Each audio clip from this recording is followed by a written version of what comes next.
Good morning, squirrels. It's Mrs. Shorman. I'm going to show you how to make a hyacinth flower, which I showed you at our morning meeting. So you want to create a stem. You're going to take a green piece of paper that's about 6 inches wide and 12 inches long. So basically you've cut that piece of construction paper right in half. Then to create the stem, it has to be a strong stem. You're going to put some glue on this side of the paper and fold it in. And then put glue on the top side of the paper and fold the other side in. Now that you have your nice strong stem, I'm going to show you how to make the petals. Mom or Dad need to make some lines on a piece of paper for you. I already have some cut out, so I'm going to show you how to do the petals.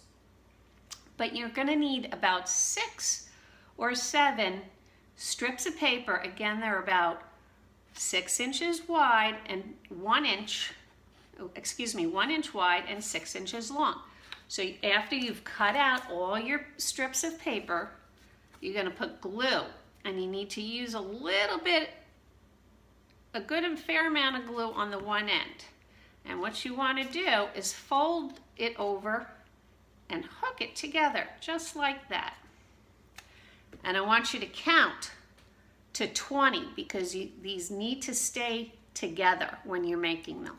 So count with me. 1, 2, 3, 4, 5, 6, 7, 8, 9, 10, 11, 12, 13, 14, 15, 16, 17, 18, 19, 20.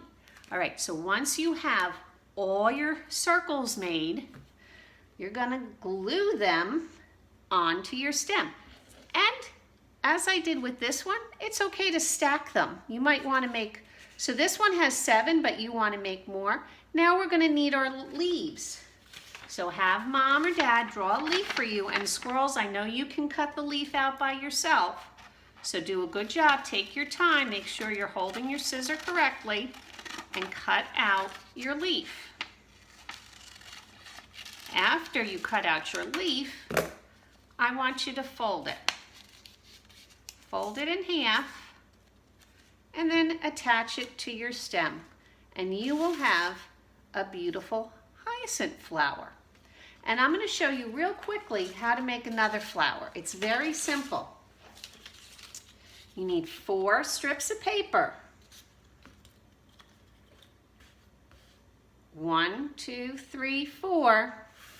You're going to take 2 strips and make the letter X. We're getting close to that letter in the alphabet. Then, after you make your X, you're going to put a line that goes down and up that way. And then you want to put your 4th strip across. Now, hold your finger in the middle and use your glue stick to put some glue on every end of your flower. These are going to be your petals. So once you have glue on them all, start with your X, and you're going to fold them into your middle, just like that. And then you keep your finger on it, and then fold another side in. Keep your finger in the middle. It's kind of hard. You have to do, somebody might have to help you to do this flower. And then you fold up all the ends to the center. And there you have a daisy.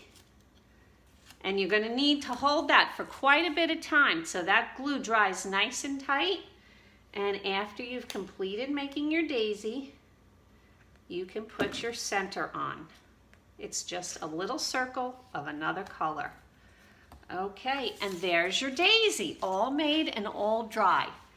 I hope you like making the flowers. Remember, April showers bring May flowers. So we should have a lot of flowers coming out in the next couple of days because we certainly have had our April showers.